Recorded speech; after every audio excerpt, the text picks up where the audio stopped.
Hey, welcome to NB Fish Keeping. I'm Nick, and this is the Seachem Tidal 35 hang-on back filter. I have been looking for a hang-on back filter to go on my 36-gallon bow front tank here, and I've spent about a week researching all the different options. This filter gets really good reviews as far as I can tell, so I went ahead and bought one online, and we're gonna bust this thing open, see what's in the box, put it together, and give some first impressions. Alright, so diving right into this thing, we have our instructions. Who reads those? I see the lid. This is an indicator that's supposed to tell you when your filter needs to be serviced. Don't really know if that works or not, but I guess we'll find out. Here we have the filter itself.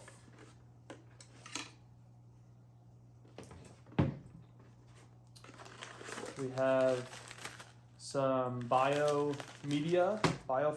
media, clear plastic tray with a little mechanical filtration down in there, the body of the filter itself. This knob on the bottom allows you to adjust how the filter sits on the back of your aquarium, so that's kind of cool. Nice.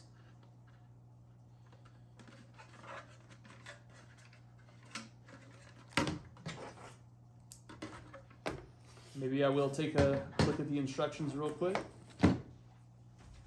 Okay, here we go. So the filter sits on the back of the tank like so. And this guy, you think it goes in like this, but actually this hole goes up like so. And it's gonna snap into place just like that. Then you're not gonna be able to see it on the camera, but there is a groove. There's actually a little groove here that you can tuck the cord into and just kind of cleanly manage the cord. So I'll get that hooked up and then try and show it to you. So as you can see, the cord wraps around the back and fits pretty nicely into these grooves, and now it'll just run down the back of the tank nice and clean. A couple of features about this filter to point out before we throw it on the tank. So this blue knob on top is how we're going to control our flow. I'll show you that in the water here in just a second. Obviously the lid here just pops right off. One thing that's kind of neat about these filters is you see these tabs on top of the lid. If I set this down, let me give you a better view. You then pull the filter tray out of the body of the filter and can set it right on top of that lid and then run to your sink without dripping water all over the place. Clean all of this stuff out, clean out your filter pad, your media, this tray, and then carry it back to the tank and drop it back in the filter body without ever taking the filter body off the tank. Another key item here is the motor, the pump. It's located in the water. So when you power this thing on, or say for example you're at work and the power goes out, and so your filter shuts off. When the power comes back on and this thing kicks on and it's not full of water, it's much more efficient for the motor to be submerged and pushing water up into the filter versus some of the other designs where the motor is up in the filter and it's creating suction and it's pulling the water up. This is much preferable. In fact, I would say for me this was the most important thing. I won't even consider buying a filter that does not have the motor in the water all the time. What else? We have our knob on the bottom, so this is going to adjust how the filter body sits on the back of the tank here, so you can get it nice and plumb, straight up and down. And what else? There's not a whole lot to it. I'm going to throw this thing in the tank. Before you install any filter, you're going to want to rinse out the media. So we have our mechanical filtration here, this sponge. And what mechanical filtration does is it's going to capture the physical waste, sediment, fish poop, extra food, whatever. It's going to get caught up in this sponge here. And then we have our biological filtration, which is this media. I don't even know what this is. Crushed coral, maybe. It's some sort of highly porous rock. So beneficial bacteria can colonize this, and then as the water flows through, that beneficial bacteria is going to consume the ammonia in the water and the nitrites and create nitrates, and then the live plants in the tank are going to consume the nitrates, and that's what you want, the full nitrogen cycle. So yeah, pretty simple filter. I'm going to throw this in the tank, power it up. First things first, we're going to want to rinse this media out really good before we throw it in the tank, just because there's going to be some dust and crap in there, and let's rinse it out before we put it in the tank.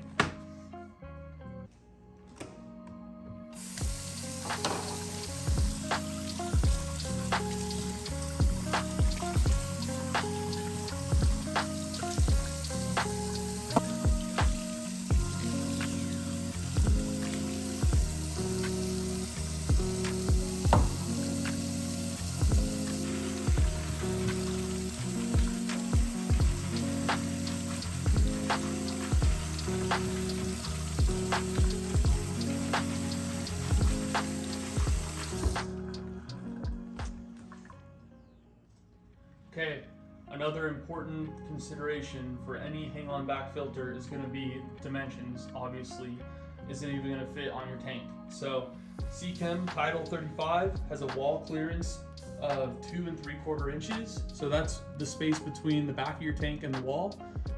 I got like almost 5 inches, so I'm good here. Again, 2 3/4. We've got a tank trim clearance of 13/16 of an inch. I'm gonna call that 1 inch, and we're good. Might be a little tight, but we're good. Internal tank clearance, 1 3/8. Again, I'm totally good. I got almost 3 inches there, so. Next step is to set her in position.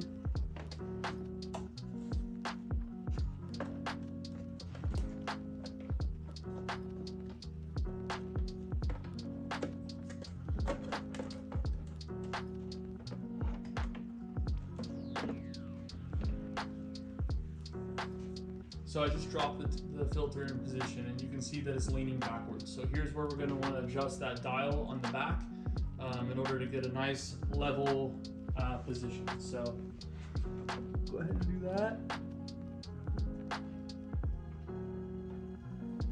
Boom. Pretty easy.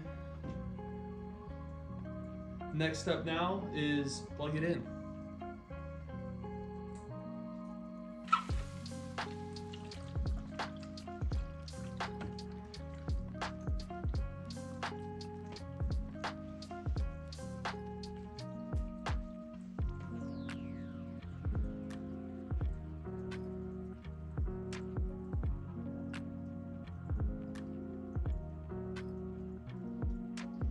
As you can see, it's a pretty quiet filter, which is awesome.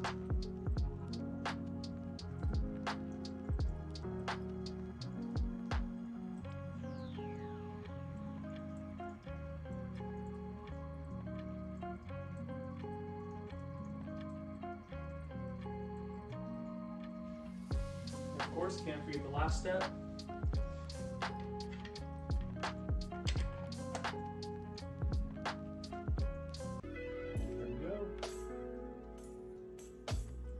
Let's take a closer look at adjusting the flow here.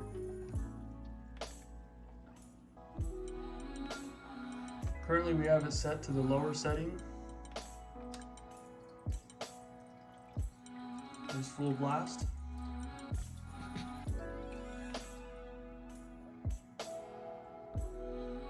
I think I like the low setting. Alright, that's going to conclude my video. I hope you found that helpful. If so, please like the video and maybe leave a comment if you have questions or experience of your own that you'd like to share on this filter. I'm planning to come back in a few months, maybe 4 to 6 months, and do a more in-depth review after I've got some experience cleaning this filter and just seeing how it performs long term. So stay tuned for that. And thanks again for watching.